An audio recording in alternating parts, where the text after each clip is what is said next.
igreja. Que bom que você está aqui nessa noite, que alegria que nós podemos estar mais um domingo reunidos para celebrar o nome desse Deus tão maravilhoso que tem cuidado de nós. Deus tem te abençoado, meu irmão? Amém? Deus tem abençoado sua casa, sua família, sua vida. É a mão de Deus sobre a sua história, é a mão de Deus sobre a sua casa. Que essa gratidão sempre esteja em nosso coração.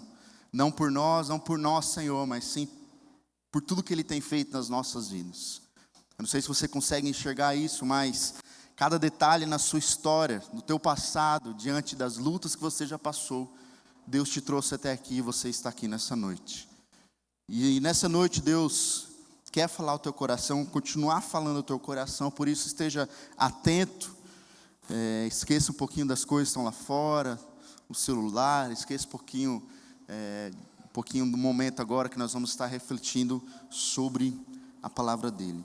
Mais uma vez eu convido você a fechar os seus olhos, abaixar a sua cabeça, colocar a sua vida diante do Senhor, colocar o seu coração diante das lutas que você tem passado, pedindo para que o Senhor venha agora ministrar a palavra dele. Não é sobre a Betel, não é sobre o Felipe, mas sim sobre Jesus. E o nosso desejo é levar as pessoas a um relacionamento crescente com Jesus. Por isso, Deus, nós estamos aqui gratos ao Senhor por tudo que o Senhor já fez durante essa celebração. Os louvores que nós entoamos a Ti. O único digno de receber toda a honra e toda a glória, assim como nós cantamos.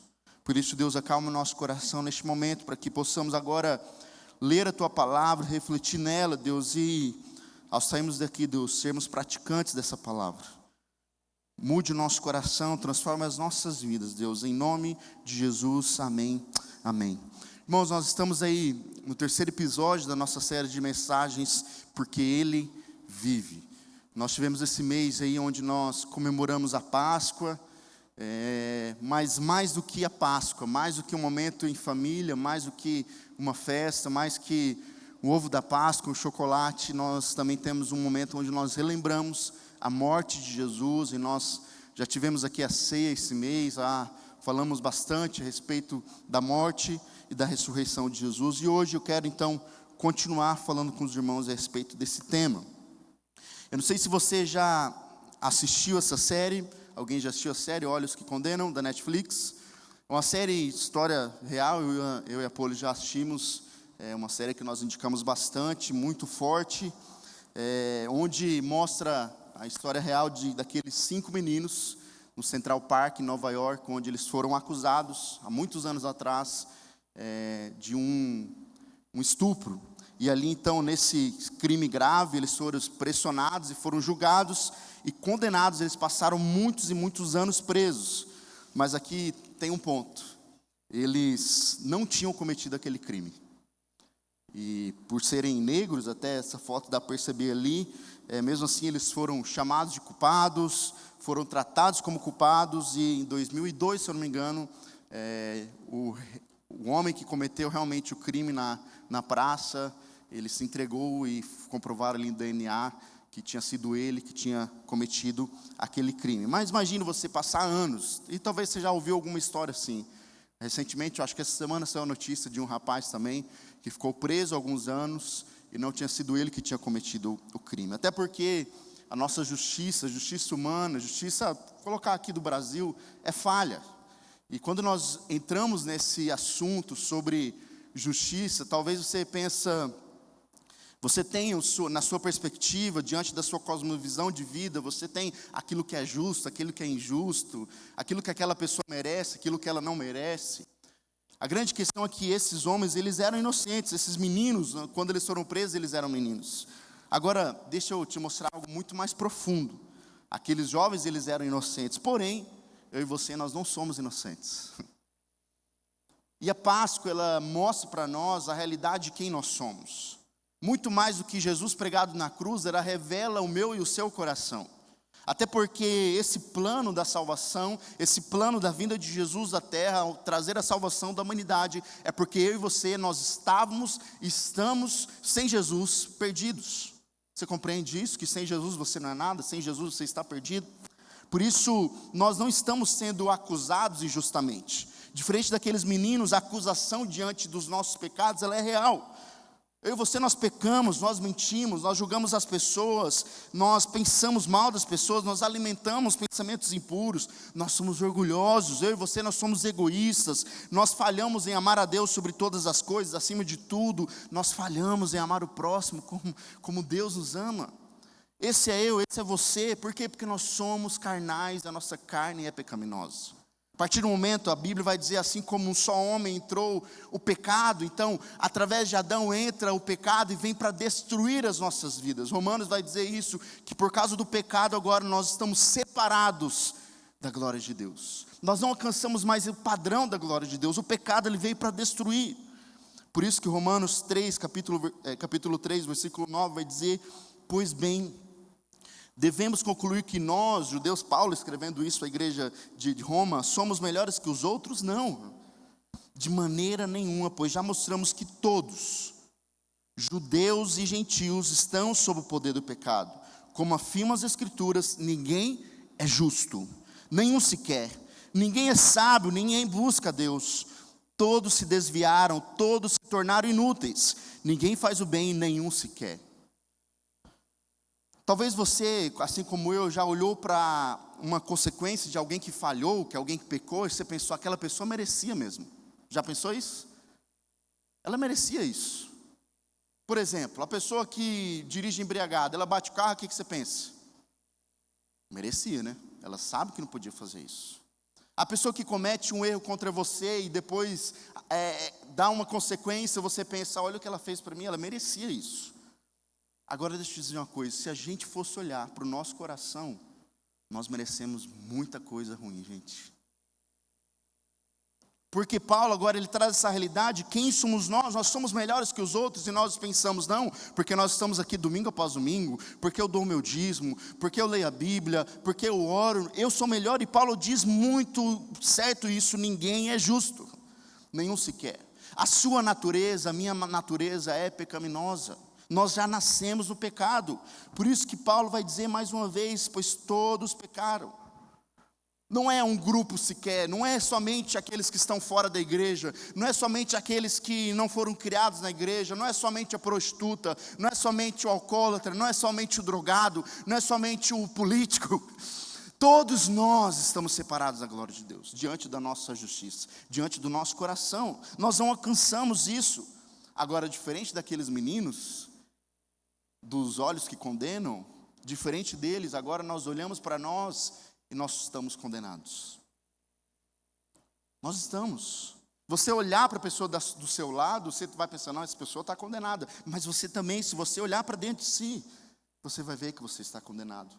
Mas aí entra a Páscoa.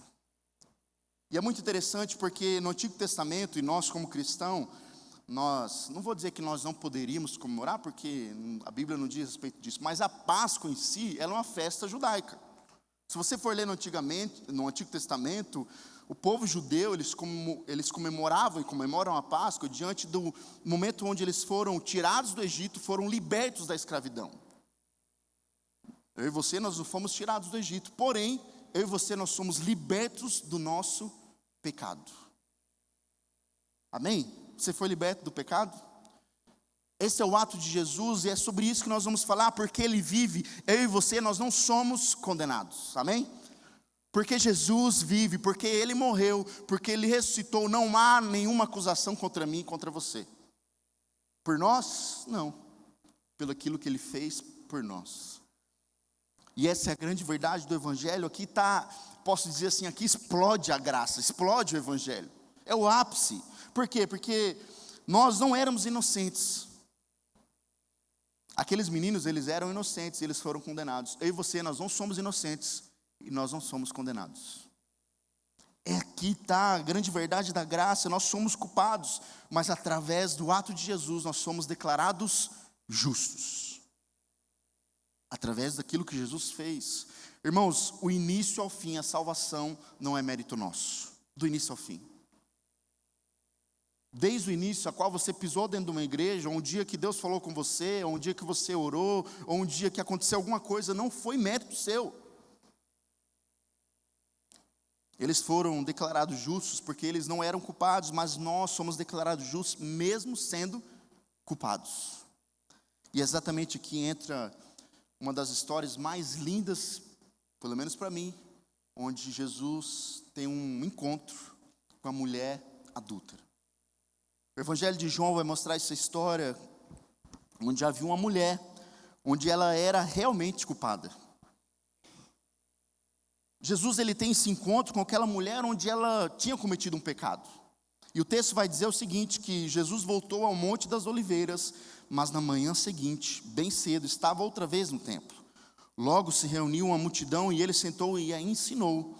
Então os mestres da lei e os fariseus lhe trouxeram a mulher pega em adultério e a colocaram diante da multidão.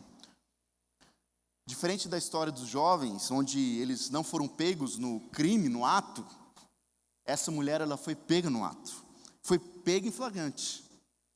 Não havia defesa, não havia desculpa, não havia como negar, talvez, a vergonha que ela estava passando, porque ela foi pega. Então, talvez ela estava só com a parte da roupa, talvez ela estava até nu, talvez, nós não sabemos, mas a grande verdade é que aqueles fariseus, que eram os religiosos da época, os mestres da lei, eles pegaram aquela mulher em flagra, então levam até Jesus, jogando ela contra Jesus. E eles indagam Jesus, olha, ela foi pega em adultério. Ela estava cometendo, e aqui a gente pode colocar que é algo que nós não podemos ignorar, porque a lei dizia isso. Eles não estavam totalmente errados. Ao olhar para a lei, no Levítico capítulo 20, versículo 10, vai dizer, se um homem cometer adultério com a mulher do seu próximo, o homem e a mulher que cometerem adultério serão o quê? Executados. Essa era a lei. E aí então os mestres da lei, os fariseus, ao olhar aquela situação, eles pegam a mulher, levam até Jesus e dizem, olha, a lei diz que a gente precisa matar ela. A lei diz isso. Irmãos, se nós formos olhar para a lei, e aqui eu já repeti algumas vezes, que são 613 leis do Antigo Testamento, se a gente fosse olhar, a lei nos condena. A lei, ela aponta o nosso pecado, ela mostra o quão nós somos fracos. Assim como aquela mulher que foi pega em adultério, agora eles levam até Jesus, e eles levam Jesus e dizem, ela é culpada. Diante da lei, ela merece a morte. Diante da lei, ela merece a condenação, essa é a sentença de morte. Ou seja, o problema não era acusação, o problema não era a lei, o problema era o pecado dela. O que ela estava fazendo com aquele outro homem, e ela era culpada, assim como nós somos, ela foi pega em adultério. Essa semana o Pedro mentiu uma coisa lá em casa, eu estava com eles, e aí eu falando com ele no quarto, eu falei, filho, o papai e a mamãe não viu se você ou foi seu irmão que mentiu, que começou a briga, né? Que os dois agora já estão nessa fase de brigar. Agora, Deus está vendo, e essa é uma fala muito de pai. Você que é pai, já falou isso para o teu filho? Deus está vendo? É uma fala de pai, mas e a gente? Deus também está vendo. Deus está vendo o seu coração. Deus sabe o que você pensa. Deus sabe o que passa na sua mente. Deus sabe o que passa no seu coração, os seus pecados. Irmão, Deus sabe de todas as coisas.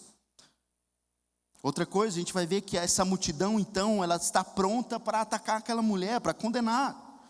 Versículo 4 ao versículo 6 vai dizer, mestre, essa mulher foi pega num ato de adultério.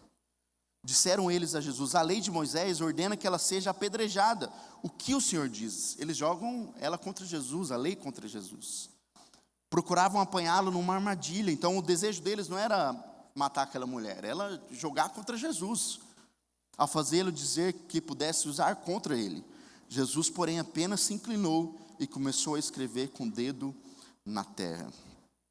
A lei era clara, apedrejamento. Aquela mulher não era inocente. Ela merecia aquilo. As pedras já estavam nas mãos dos fariseus, as pedras já estavam nas mãos dos mestres da lei, as pedras já estavam nas mãos da multidão, eles já estavam prontos para condenar aquela mulher, já estavam prontos para jogar, para matar aquela mulher. Irmãos, muitas vezes eu e você, nós fazemos a função de acusadores. Nós olhamos para o pecado do outro, nós olhamos para as falhas do próximo, nós olhamos para aquilo que o outro está cometendo, e nós estamos com a nossa pedra na mão, pronto para jogar, porque a lei diz, porque isso, porque aquilo. pronto. Eu lembro, no meu antigo ministério, tinha um grupo de pessoas que parecia que ficavam rodeando a cidade, vendo quem estava errando e pecando. E aí, quando eles viam alguma coisa, mandavam para mim: pastor, fulano de tal está fazendo isso. E parecia que eu era aquele que ia condenar. Não, essa pessoa merece isso. Não, esse não merece. Agora eu pergunto para você: quem somos nós? Sabe, quem que você é para dizer se uma pessoa merece ser apedrejada ou não? Hoje nós não apedrejamos, né? Até porque se apedrejar, você também vai sofrer uma grande consequência. Mas hoje nós temos algumas formas de apedrejar as pessoas. Posso colocar aí as redes sociais. Não é verdade? A gente gosta de apedrejar, a gente gosta de olhar e falar. Alguns até têm a coragem de postar julgando o outro. Outros nem tanto. Outros já falam com o marido, com a amiga. Outros já começam no pensamento, a jogar pedra, a condenar. Mas nós não temos essa função. Apesar que a lei talvez seja apedrejar, assim como aquela mulher, mas quem somos nós? Sabe o que eu acho mais interessante? Se você for lembrar comigo do texto de Levítico, vai dizer que só a mulher deveria ser apedrejada? O que diz o texto? O homem e a mulher que foi pego em adultério. Aqui está a grande questão do ser humano, porque o nosso julgamento muitas vezes é seletivo. Quando é alguém que a gente não vai muito com a cara, a gente costuma ser mais duro na pedra, medir o tamanho da pedra. Agora, quando é a gente que erra, a gente é muito seletivo, a gente pensa: não, mas eu fui fraco, quem é você para me julgar? Porque é a gente que erra. Agora, quando é o outro que erra, a gente tem o poder de acusar. Então, aqui, esses homens, esses mestres da lei, eles estavam julgando aquela mulher, mas um julgamento meio seletivo. A lei, irmãos, dizia claramente que se um homem ou a mulher cometerem adultério, ambos deveriam ser mortos. Não era simplesmente a mulher, mas eram os dois. Mas olha a cena, trouxeram só a mulher, o homem não aparece. Talvez esse homem fosse alguém importante. Talvez esse homem tivesse uma posição ali importante na sociedade. Talvez esse homem simplesmente era alguém que talvez até poderia ser um mestre da lei. Nós não sabemos, o texto não diz isso para nós. Mas esse julgamento foi parcial. O problema não era só o pecado dela, era o coração dos acusadores. O que eles estavam fazendo com aquela mulher? O julgamento humano, irmãos, costuma ser seletivo. Então condena o pecado do outro, ignora o próprio pecado, aplica a justiça com parcialidade, até porque, irmãos, a nossa justiça é falha. Quando eu falo a nossa justiça, não é só a justiça brasileira, eu falo a minha e a sua. Nós não temos sabedoria, nós não temos condição de julgar uma situação, porque nós somos falhos. E ali nós vamos ver o seguinte, que aqueles mestres da lei, eles estavam usando a lei para acusar, mas eles não usavam para se examinar. Aqui eu gosto muito de uma frase de C.S. Lewis, que ele vai dizer o seguinte, que muitas vezes nós usamos a Bíblia para apontar o pecado do outro, mas nós não olhamos a Bíblia para apontar o nosso próprio pecado. Sabe antigamente tinha, né, eles falavam muito crente pá, recebia e jogava por outro. A esposa vinha, antigamente tinha isso, a esposa vinha no culto, o marido não vinha, daí o pastor pregava aquela mensagem, a esposa: por que meu marido não veio? Hoje que era aquele que tinha que vir. Ou ao contrário, vice-versa, também é a mesma coisa. E nós não entendemos que a palavra de Deus, ela foi escrita, ela foi revelada para todos nós, porém quando nós lemos é para mostrar a nós, é Deus falando comigo, é Deus falando com você. Por isso leia a Bíblia olhando para o seu coração, não para o pecado do outro. João Calvino vai dizer o seguinte, que os homens são naturalmente inclinados a serem severos com os pecados dos outros e indulgentes com os seus. Isso somos nós somos esse tipo de gente, que nós somos severos com o pecado do outro. Mas quando é a nossa vez, nós tentamos passar um pano, tentamos colocar uma desculpa, tentamos fazer alguma coisa. E aí entra Jesus, porque Jesus ele vem para o quê? Silenciar os acusadores. Diante daquele contexto, daquele momento onde eles estavam já com a pedra na mão para matar aquela mulher, para jogar naquela mulher, o texto vai dizer o seguinte, que eles continuaram, exigiram a resposta, de modo que ele se levantou e disse: aquele de vocês que nunca pecou, atire a primeira pedra. Então inclinou-se novamente e voltou a escrever na terra. Aqui o texto não vai mostrar isso para nós, o que Jesus estava escrevendo, nós não sabemos. Alguns teólogos vão dizer que Jesus começa a escrever o pecado de todos aqueles que estavam ali, os pecados. Não sei se é isso, mas seria interessante, né? Imagine você naquele momento querendo jogar a pedra na mulher e Jesus escrevendo o pecado que você estava cometendo escondido.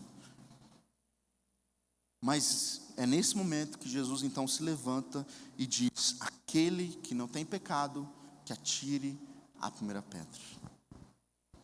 Aqueles homens, aqueles líderes religiosos, aqueles fariseus, aquela multidão que estava ali pronta para atacar, agora então começam a largar as pedras.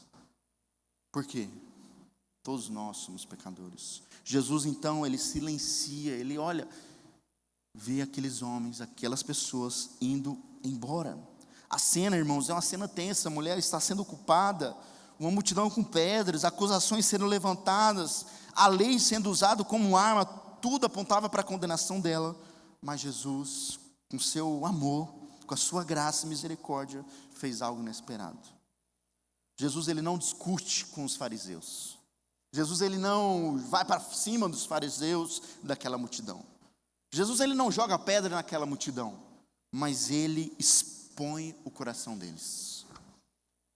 Eles queriam um debate talvez teológico, se era certo ou se não era certo, se era pecado ou se não era pecado, pode ou não pode. E Jesus então traz um confronto espiritual: quem não tem pecado? Esteja pronto, se você tiver pecado, joga pedra. Então Jesus, ele muda o foco do pecado daquela mulher para o pecado deles. O foco era aquela mulher. Agora Jesus diz: olha, todos vocês deveriam estar aqui, todos vocês deveriam ser condenados. Então, da acusação daquela mulher agora para uma consciência. A graça, irmãos, ela não começa ignorando o pecado. Alguns usam a graça para pecar, mas a graça verdadeira de Jesus, ela não começa ignorando o pecado, ela começa revelando que todos precisam dela, um a um. Todos nós precisamos dessa graça. Sendo eu filho de pastor, sendo você que se converteu agora, sendo alguém que comete muito pouco pecado, todos nós precisamos. Jesus vai dizer que ele não veio para os sãos, mas para os doentes. Então, se você se considera bom, Jesus não veio para você, Jesus veio para aqueles que se consideram fracos e frágeis.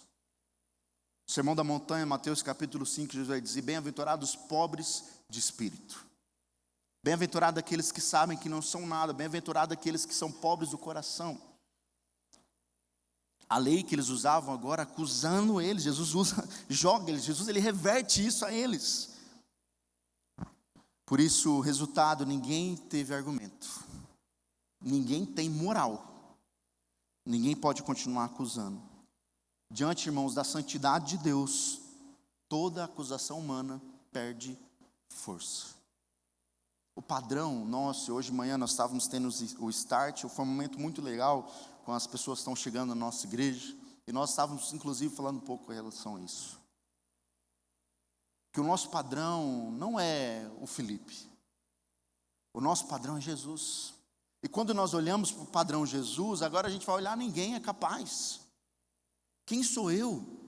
Quem é você? Quem somos nós? E essa é a realidade. Jesus diz: olha, quem não tem pecado, que atire a primeira pedra. E aí Jesus, irmãos, vem para não condenar aquela mulher, mas para transformar. Porque a graça de Jesus, ela não termina simplesmente: você não vai ser morto agora. A graça de Jesus, ela se revela também num coração transformado, numa vida de mudança. Por isso que Jesus então se levanta e olha para toda aquela cena e diz à mulher: onde estão seus acusadores? Nenhum deles a condenou? E ela respondeu: não, Senhor. E Jesus disse: eu também não a condeno, vá e não peque mais. Sabe o que eu acho mais interessante? Porque o único que poderia condenar aquela mulher, perdoou. Aquela fala de Jesus, quem não tem pecado que atira a primeira pedra, o único que poderia pegar a pedra e jogar naquelas pessoas, naquela mulher, seria Jesus, porque ele não tinha pecado. Mas Jesus, com a sua graça, com o seu amor, vem então para transformar a história daquela mulher. As pedras caem, antes mesmo de ser lançadas, um por um, do mais velho ao mais novo, do fariseu ao menos religioso, todos vão embora. Por isso, irmãos, quando a verdade de Deus toca o meu e o seu coração, a acusação perde espaço. Perde espaço. Sabe o mandamento, segundo o maior mandamento, de amar o próximo como Jesus nos ama, como a gente entende a lei? Jesus, como que eu posso dizer? Jesus, ele eleva a lei agora dizendo o seguinte: olha, amarás, primeiro mandamento, amarás o teu Deus de todo o seu coração, com toda a sua alma, com todo o seu entendimento, e amarás o próximo, assim como eu vos amo. Essa é a nossa atitude, a minha, a sua atitude de olhar para o próximo e dizer: eu não te condeno. Mas aí, irmãos, o evangelho não para por aí. Até porque se fosse somente isso, pobre de nós, simplesmente não ir embora, e não, porque agora a gente não foi morto, mas aí entra a fala de Jesus para ela: vá e não peques mais. Isso é libertador. Uma mulher que estava presa em seu pecado, no seu próprio eu, é liberta de si mesma. Na fala de Jesus: vá embora e não cometa mais esse pecado. É isso que Jesus disse para mim e para você. A graça de Deus se derrama sobre nós e diz: olha, vá e não peques mais. Há um momento novo para você, há um novo momento onde você pode sair daqui, mas não cometa mais esse pecado. E aí, para o texto a qual eu quero caminhar já, para a transição, para o final, para o meio da mensagem, vou falar final, que daí você pensa que está acabando já, Mas para o meio da mensagem, onde é de Romanos. Romanos capítulo 8, onde vai mostrar para nós, Paulo, ele escreve a carta de Roma, e Paulo é alguém que expressa muito bem a respeito da eleição, a respeito da graça, a respeito da justificação, da santificação. E naquele momento, então, Paulo vai dizer o seguinte, Romanos 8, 33 e 34. Quem se atreve a acusar os escolhidos de Deus? Ninguém, pois o próprio Deus os declara justos diante dele. Olha que interessante, se a gente fosse olhar para a mulher, quem se atreve a acusar, diante da história, a gente sabe, ninguém. Agora, Jesus, Paulo se refere a nós agora, quem se atreve a acusar os escolhidos de Deus? Que somos nós, eu e você que estamos aqui nessa noite, aqueles que pertencem a Jesus, quem pode fazer isso? E aí ele diz, o próprio Deus nos declara justos diante dele. E aqui, quero abrir parênteses a respeito da justificação, talvez você não saiba o que seja isso. Mas a justificação é um processo de Deus conosco. Nós temos a justificação, a santificação.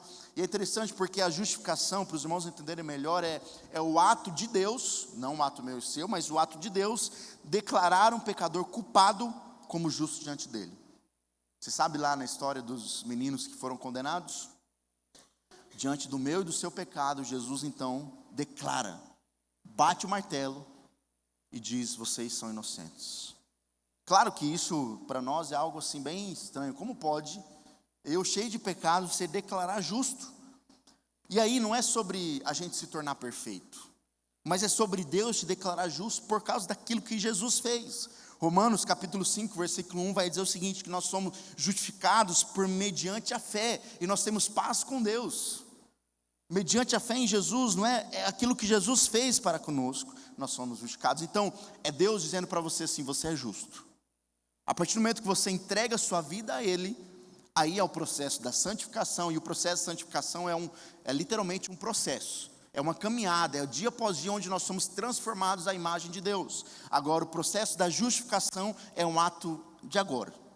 Você é declarado justo, mesmo com todos os seus pecados, com as suas falhas. Romanos 3, 24 também, sendo justificados gratuitamente por sua graça. Justificação é um termo de tribunal, Então imagine um juiz dizendo o seguinte, você é culpado, mas alguém já pagou por você.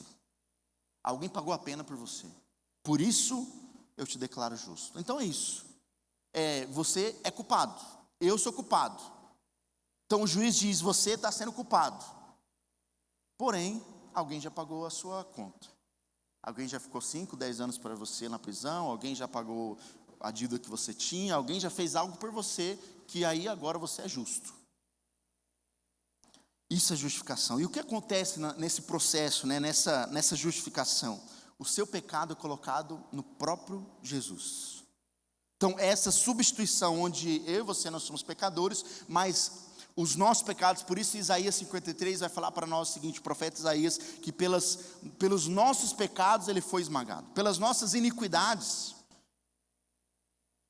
Então, diante do nosso pecado, Jesus então ele leva a culpa, aquilo que eu e você devemos levar. Agora Jesus ele pega e diz, não, deixa comigo que eu resolvo. Jesus ele assume o meu e o seu pecado. Então sabe o pecado que você cometeu hoje? Jesus assumiu na cruz. Jesus assumiu na cruz o pecado de ontem, de hoje, de amanhã. Ele levou essa culpa. Outra coisa, no processo da justificação nós vamos ver que a justiça de Cristo é colocada em mim e em você. E aí é a graça. Você merece aquilo que você não merece. Ou você recebe aquilo que você não merece. Isso é a graça de Jesus. Aí a justificação. Então você é declarado justo. Porque você merece ou não? Não. Mas sim pelo aquilo que Jesus fez por você. E aí então Deus te declara justo. Isso é o processo. O processo não é a justificação. Deus te declara justo mesmo com todos os seus pecados. Agora, por que nós somos culpados, mas não somos condenados? Por que isso acontece? E então um texto muito conhecido de Romanos 8, Paulo mostra para nós que o pecado então foi julgado em Cristo. Em Cristo. E o texto diz, quem nos condenará então? Paulo, nesse capítulo 8, ele faz algumas perguntas, e uma dessas perguntas é a respeito, na verdade, todas elas é a respeito da salvação. E ele diz, olha, quem vai condenar a gente? Ninguém, pois Cristo Jesus morreu. Então, agora essa justificação, a condenação, ela não foi ignorada. Tipo, não é que Deus esqueceu, e aí agora a gente é justo. Não, ela foi o que? Substituída, ela foi transferida. Alguém teve que pagar. Para mim e para você é graça, é de graça, não é mérito nosso, a gente recebe. Mas alguém teve que pagar essa conta, e foi muito cara. Foi o próprio Filho, foi a própria vida de Jesus. 2 Coríntios capítulo 5 vai dizer que pois Deus fez de Cristo aquele que nunca pecou, a oferta por nosso pecado, para que por meio dele fôssemos declarados justos diante de Deus. Então essa substituição ela foi transferida, o meu e o seu pecado Jesus carregou na cruz. Jesus levou sobre si o meu e o seu pecado. John Stott vai dizer que o pecado foi punido em Cristo para que o pecador fosse poupado. Então, para que eu e você fôssemos poupados, Jesus levou sobre si os nossos pecados. Jesus pagou a conta. Jesus morreu. Jesus morreu para que eu e você tivéssemos vida e para que eu e você fôssemos justificados. Deus não passou pano no nosso pecado. Deus derramou a sua justiça no próprio Cristo. Por isso que na cruz, Jesus lá no final já dizendo, Pai, por que me desamparaste? A própria justiça de Deus foi derramada em Cristo Jesus. Imagine isso, meu irmão. O Filho de Deus, a justiça de Deus caindo sobre Jesus na cruz. O Filho foi abandonado pelo Pai. O Filho morreu, o Filho sofreu para que eu e você fôssemos declarados justos. Porque Jesus vive, então nós somos declarados justos. Esse é o Evangelho. Deus não passou pano, a própria justiça de Deus foi derramada em Cristo. Por isso, quando você peca, por isso quando você falha, pense nisso. Pense nisso, quão é forte a justiça de Deus, que era para ser derramada em você, foi derramada em Jesus na cruz. O sofrimento, a morte, o meu pecado, o seu pecado. Sabe, o choro de Jesus não foi porque ele estava apanhando, mas foi sim pelo peso da cruz do meu e do seu pecado. O Filho teve que carregar o pecado da raça humana. O Jesus teve que carregar todos os meus e seus pecados. Por isso, nós vamos ver Paulo dizendo então sobre esse veredito. O veredito então foi confirmado na ressurreição. Quem nos condenará então? Ninguém, pois Cristo morreu e ressuscitou. Irmãos, a ressurreição é Deus dizendo: está pago, está aceito, está resolvido. Você e eu, nós não precisamos mais fazer nada. João 19:30, nós vamos ver já lá no final, no momento em que Jesus já estava morrendo, as últimas palavras de Jesus está consumado. Então inclinou a cabeça e entregou o Espírito. Jesus morreu. Naquele momento, as últimas palavras de Jesus foram essas. E aí a palavra, eu coloquei até aqui para os irmãos entenderem, essa palavra em grego, tetelestai, onde diz o seguinte: olha, está pago, está completamente pago, está finalizado, não há nada mais que precisa ser acrescentado. Finalizou. A fala de Jesus é essa: acabou, está pago. Sabe uma dívida que você tem? Talvez você olhe e pense que vai demorar muito tempo para pagar isso.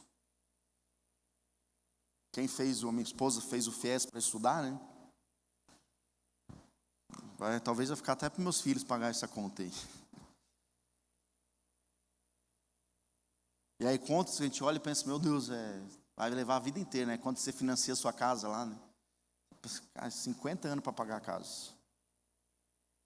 A gente olha para o meu e para o seu pecado e a gente pensa: não tem como. Por isso que Jesus teve que vir e pagar. Jesus pagou a conta. E quando ele diz está consumado, é porque ele está dizendo o seguinte: acabou. A sua dívida, a minha dívida está paga. Jesus está dizendo isso. Não é apenas um acabou, mas ele está dizendo: está completo. Tudo foi feito, está perfeito, concluído de uma vez por todas. Mas, irmãos, a cruz não foi o fim. Lá na primeira mensagem, não sei se você vai lembrar disso, eu falei que nós não íamos falar tanto sobre o momento da morte. Por quê? Porque a ressurreição foi a confirmação da nossa salvação. Sem a ressurreição, meu pai mesmo disse semana passada que a cruz seria apenas uma morte. O sacrifício não teria nenhuma validação. A esperança seria incerta.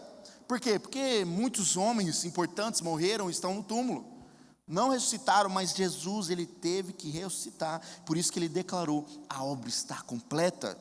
Romanos 4:25 vai dizer o seguinte: que Jesus foi entregue por causa das nossas transgressões e ressuscitou para nossa justificação. Então ele morreu pelos nossos pecados. A cruz, ela revela o problema do pecado, mas a ressurreição garante a nossa justificação. 1 Coríntios 15:17, se Cristo não ressuscitou, ainda está em vossos pecados. Mas Cristo ressuscitou, amém, irmãos? Cristo está vivo e agora nós somos declarados justos, mediante aquilo que Ele fez por nós. Sem ressurreição não há salvação. Atos 2:24, na pregação ali, naquele momento que a igreja está crescendo, e eles estavam ali, a pregação de Paulo, ele vai dizer o seguinte: Deus o ressuscitou, rompendo os grilhões da morte. Ele rompeu, agora nos trazendo vida. A morte, irmãos, não conseguiu segurar Jesus. O túmulo está vazio. O pecado não conseguiu vencê-lo. John Stott vai dizer que a cruz foi o pagamento e a ressurreição foi o recibo. Jesus pagou na cruz, e quando ele ressuscita, ele está o quê? Carimbando: você é justo, foi pago, seja livre. Sproul também vai falar, um outro teólogo vai dizer que a ressurreição é o selo de aprovação de Deus sobre a obra de Cristo. Por isso, Jesus ressuscitou, Jesus vive, e agora nós podemos ser livres do nosso pecado.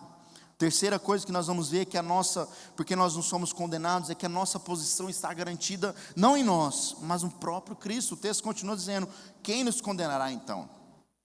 Quem vai fazer? Não, ninguém, pois Cristo morreu, já falamos sobre a morte, Cristo ressuscitou e agora está sentado no lugar de honra à direita de Deus. O que isso está dizendo? Está dizendo: nós não estamos tentando ser aceitos por Deus.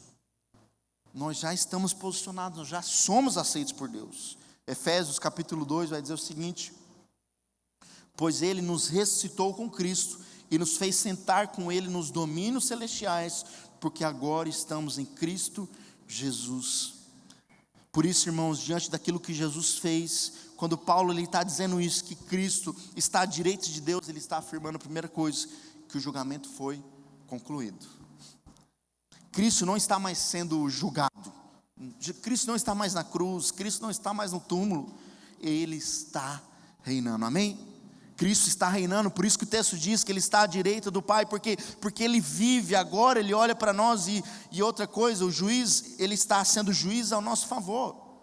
E isso, irmãos, é poderoso, porque Deus é quem justifica, e Cristo está ali do lado dele, ou seja, não existe mais tribunal contra mim e contra você. Diante dos salvos, diante daqueles que foram eleitos, agora não existe mais tribunal contra nós. E terceiro, não há mais condenação possível. Se Cristo Jesus está no trono, agora, à direita do Pai, então não há mais sentença, não há mais, sabe aquele recurso que a gente tem na lei? Não há mais um recurso, não há mais uma reversão do veredito, foi consumado, está pago. E último lugar, a nossa salvação é sustentada, está garantida em Cristo, é sustentada por Cristo. Quem nos condenará então? Ninguém, pois Cristo Jesus morreu, Ele ressuscitou, Ele está sentado no lugar de honra, à direita de Deus, está intercedendo por nós. E aqui está o final, o argumento final de Paulo, como se ele estivesse dizendo o seguinte: olha, mesmo depois do julgamento, sua salvação continua sendo defendida. E aí, o que significa intercessão? Muitas vezes a gente pensa, intercessão é só oração, né? É orar. Mas, irmãos, intercessão vai além disso. A palavra intercessão, no grego, ela traz uma ideia de advogado. Alguém que está ali representando, um defensor, está defendendo. Por isso que na carta de João, 1 João capítulo 2, versículo 1, se não me engano, vai dizer que nós temos um advogado fiel junto ao Pai. Então, Cristo está à direita do Pai. Então imagine, Jesus, Ele ressuscitou, Ele está à direita de Deus agora, Ele intercede por nós, Ele está o quê? Como advogado, nos defendendo. Por que isso, irmãos, é tão importante, ter Jesus à direita do Pai nos defendendo? Por quê? Porque a acusação não para. Mesmo depois de salvo, mesmo depois da nossa conversão, o diabo continua nos atacando, nos acusando. A sua consciência acusa também, não é verdade? Diante do pecado, você pensa: eu não mereço. As pessoas acusam.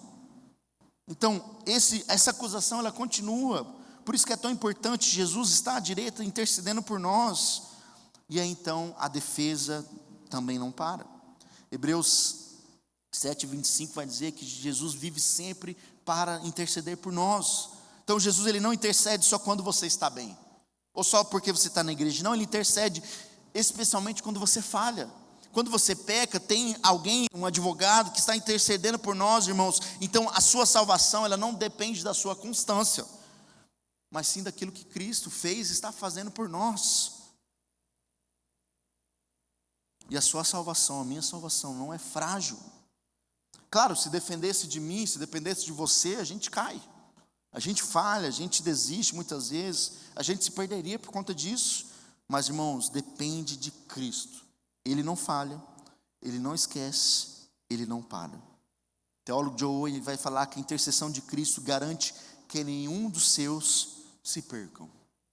Porque Cristo está lá intercedendo por nós, está lá, sendo o nosso advogado fiel. Até a música Advogado Fiel, né?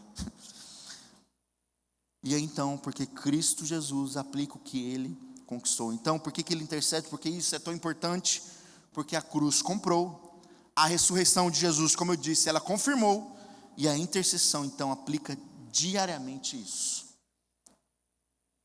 Lá quando Jesus vai prever a negação de Pedro, em Lucas capítulo 22, o próprio Jesus diz a Pedro: olha, antes mesmo de Pedro pecar, ele está dizendo: eu orei por você. Se você for ver lá no versículo 31, versículo 32, Jesus está declarando isso a Pedro: olha, Pedro, você vai cair, mas deixa eu dizer uma coisa, eu estou intercedendo por você. O que isso quer dizer? Você não vai ser destruído, você merece ser destruído, mas você não vai ser destruído. E aí entra também a minha história e a sua história. A história daquela mulher adulta onde ela merecia, mas através daquilo que Jesus iria fazer por ela, e aquilo que Jesus fez por mim e por você, Jesus vive. Por isso agora nós não somos mais acusados do nosso pecado, nós somos libertos. Para concluir, irmãos, porque Jesus vive. Perdão, a frase de Charles Spurgeon: Cristo intercede não para mudar Deus, mas para garantir a minha e a sua salvação. Porque Jesus vive. Agora, eu sou culpado, mas não condenado. Porque Jesus vive, nós somos sim culpados diante das nossas falhas. Nós merecemos, o texto vai dizer, Romanos, Paulo vai dizer, pois o salário do pecado é o que, irmãos? A morte. Então nós merecemos, esse é o salário da nossa vida de pecado. Mas por conta daquilo que Jesus fez, nós não somos mais condenados.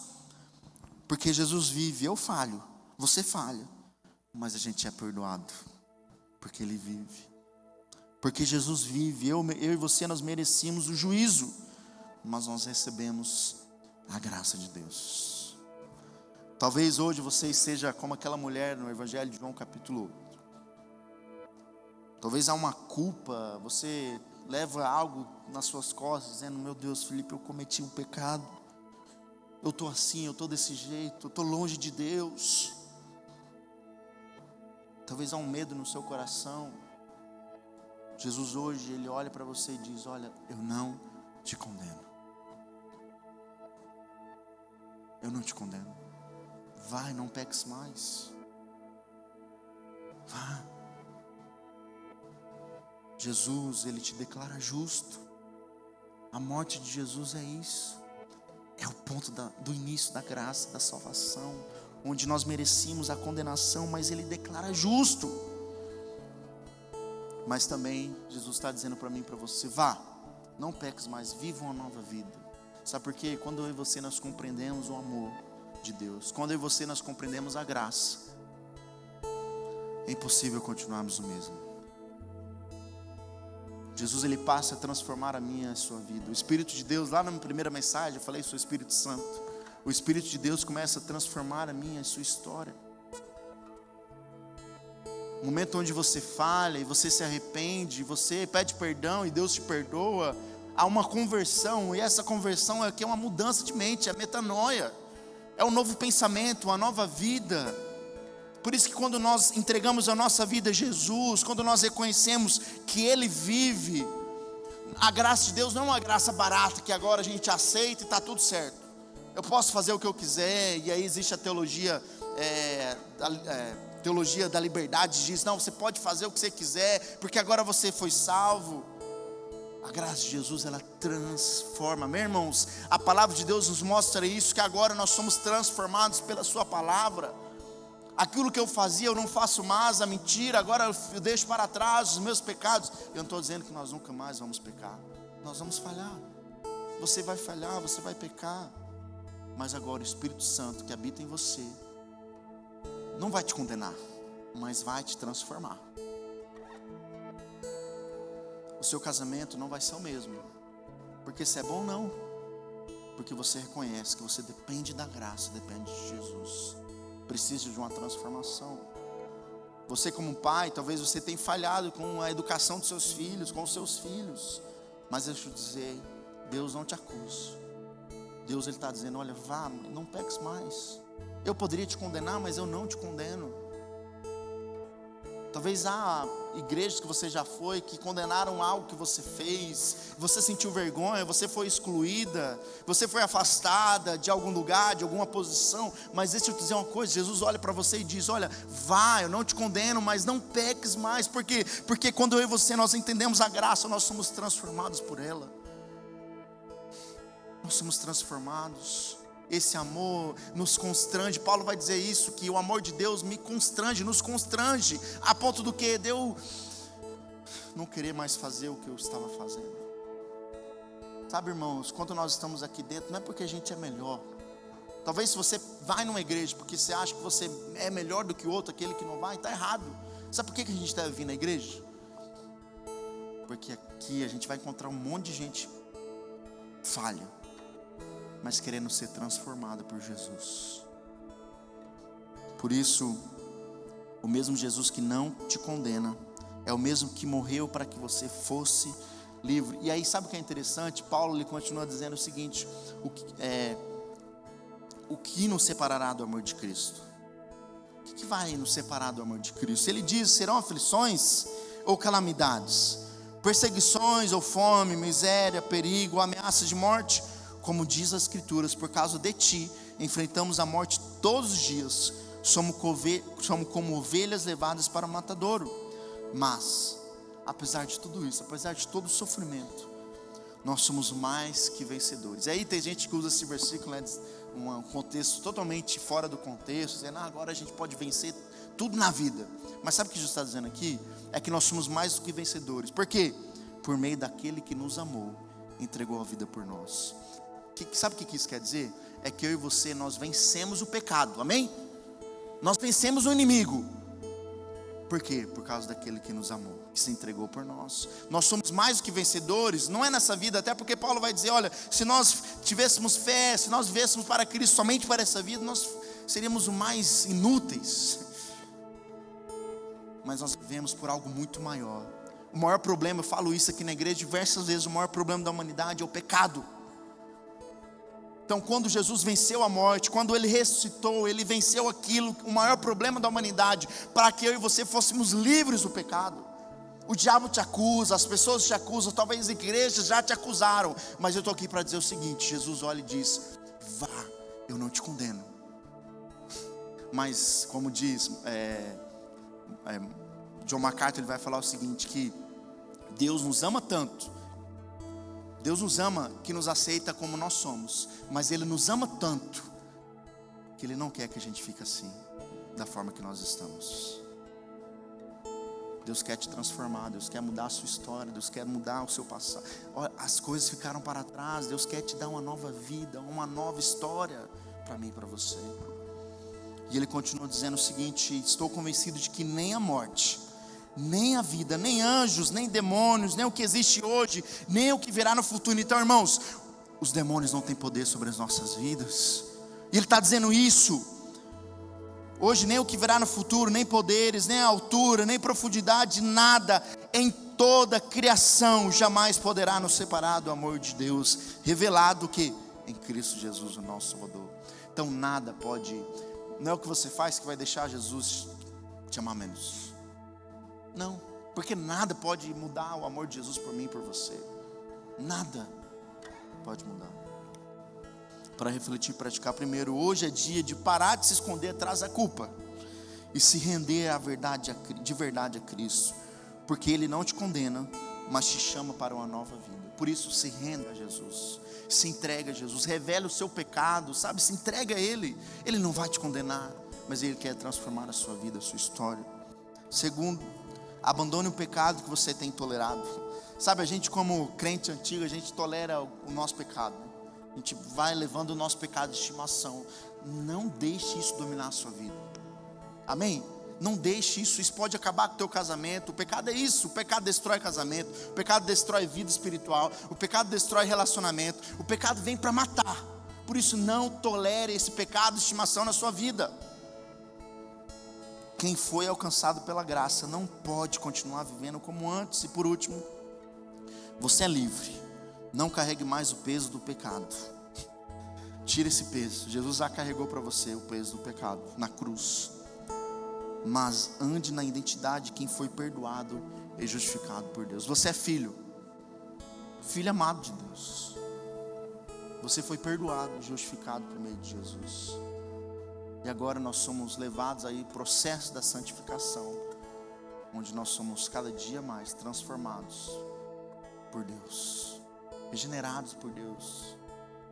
Amém? Feche seus olhos neste momento. Sabe, eu não sei, talvez há um pecado no seu coração que só você sabe.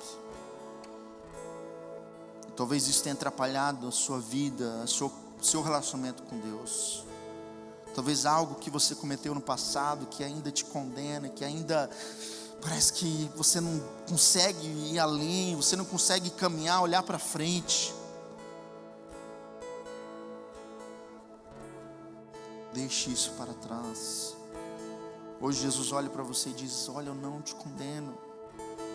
Jesus era o único que poderia nos condenar, irmãos, mas Ele não nos condena. Por isso se renda ao Senhor, confesse o seu pecado. A Bíblia vai dizer que quando nós confessamos o nosso pecado, Ele é fiel e justo para perdoar os nossos pecados. Por isso confesse, se renda a Jesus, seja sincero, se entregue de verdade. Deus, nós não queremos viver de máscara, Deus. Nós não queremos ser crentes perfeitos, onde nós queremos mostrar a santidade, nós arrotamos santidade.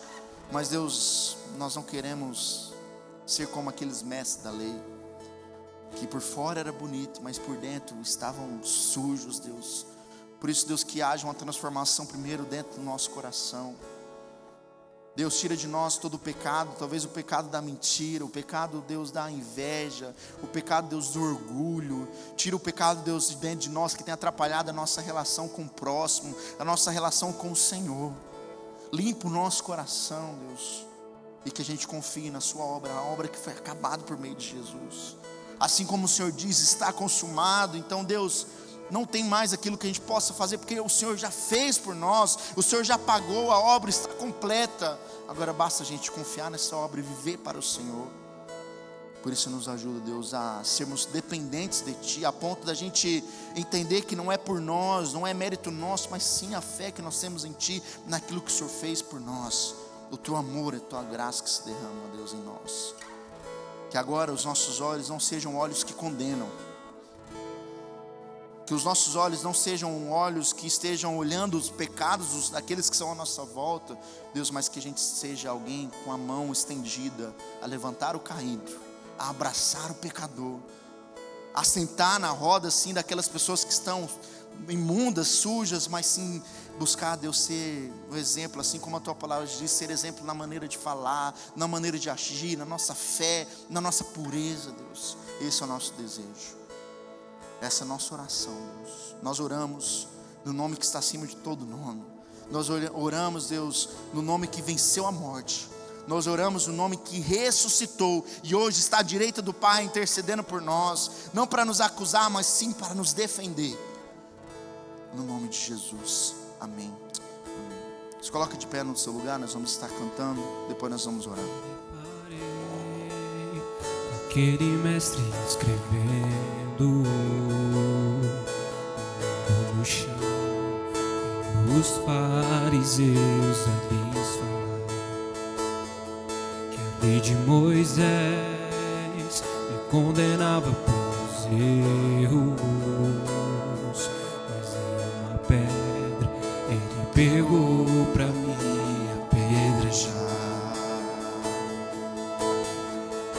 Só tinha os meus pecados pra te oferecer, mas mesmo assim me amou, mas mesmo assim me amou. Com a frase atire a pedra quem nunca pecou, Ele me perdoou, Ele me perdoou.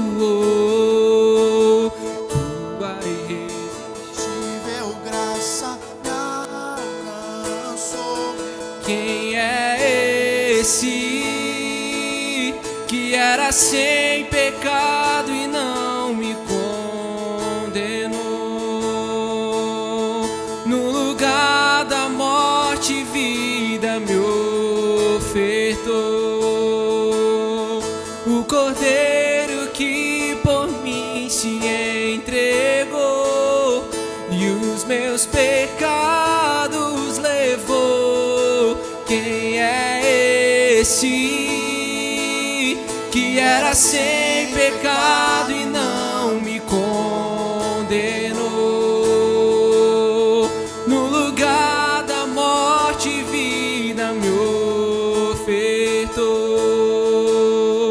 O Cordeiro que por mim se entregou e os meus pecados levou. É Jesus, Jesus que se entregou por nós, Jesus que morreu na cruz, que levou sobre si os nossos pecados, o meu pecado, o seu pecado, o pecado que você cometeu ontem, o pecado que você cometeu hoje, o pecado que você vai cometer amanhã, porque nós somos pecadores. Jesus levou sobre si, e agora então nós podemos encontrar essa graça, porque Ele era o único que poderia nos condenar, Ele é o único que poderia nos julgar, mas agora Ele vem, apresenta essa graça, apresenta esse amor, e vem para nos salvar, para transformar as nossas vidas. Esse é Jesus. Esse é Jesus, a qual olha para aquela mulher e diz: mulher, vai, eu não te condeno, mas não peques. Esse é Jesus, a qual ele tem um encontro também com a mulher samaritana, e ele oferece a água da vida. Esse é Jesus. Esse é Jesus, a qual mudou histórias e muda histórias até hoje.